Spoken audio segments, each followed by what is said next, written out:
Sei sveglio. Non male, eh? Ehi, vacci piano, piano. Vieni da un paio di giorni di incoscienza.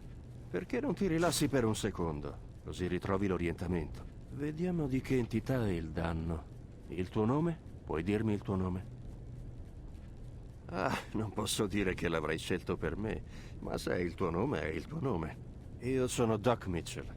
Benvenuto a Good Springs. Spero che non ti scocci, ma ho dovuto scavare qua e là per la tua testa per tirar fuori tutti i pezzetti di piombo.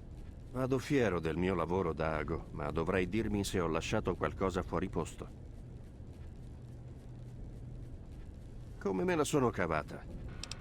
Beh, comunque la maggior parte mi è venuta bene, la roba che conta. Ok, non ha senso tenerti ancora a letto. Vediamo se riesci a stare in piedi.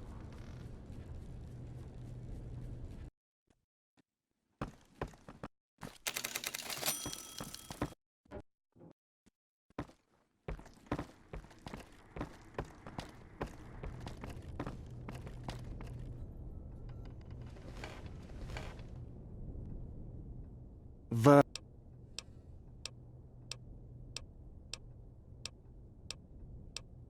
Tardo ad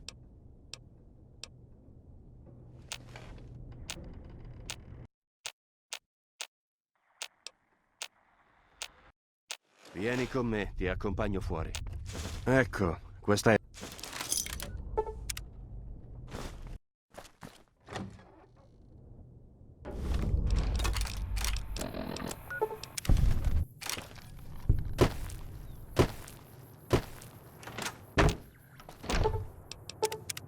Devi essere quello che sta... Se ti...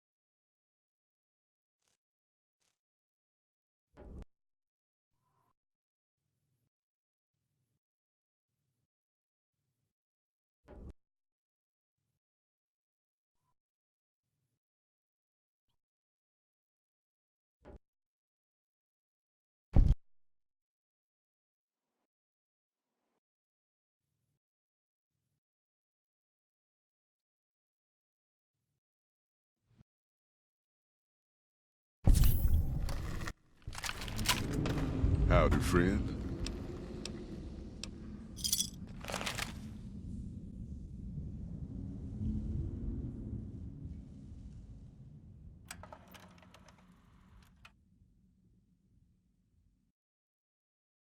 The paths we're following are slow going, so you might as well keep your ears open and listen to what old Jed has to say.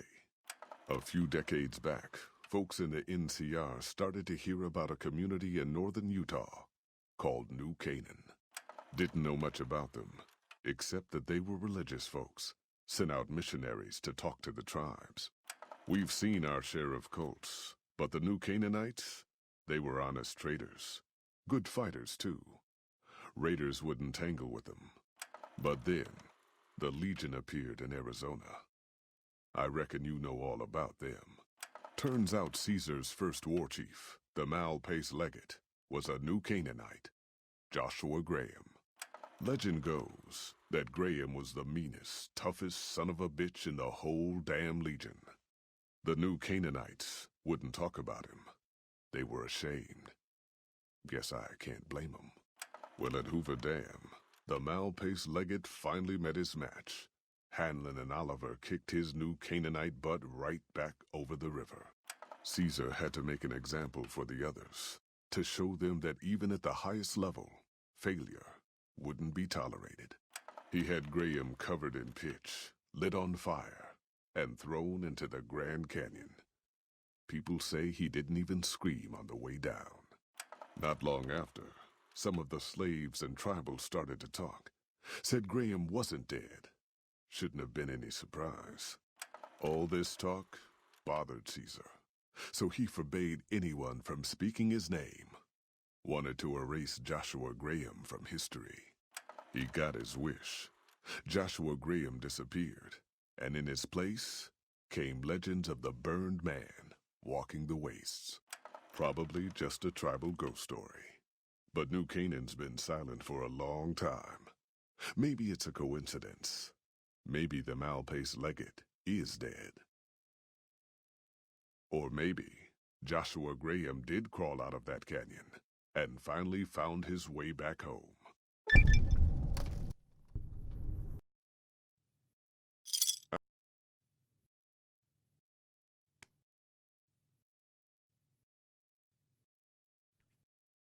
Sorry to bother you with reality, old Jed.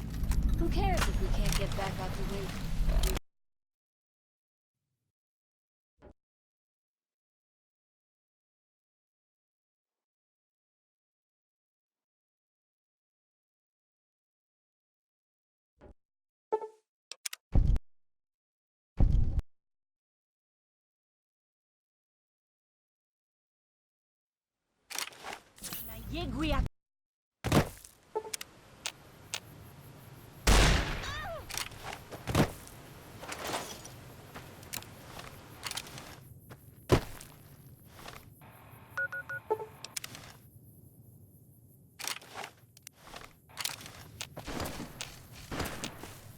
And so it was that the conflict between the New Canaanites and the Whitelegs was finally resolved.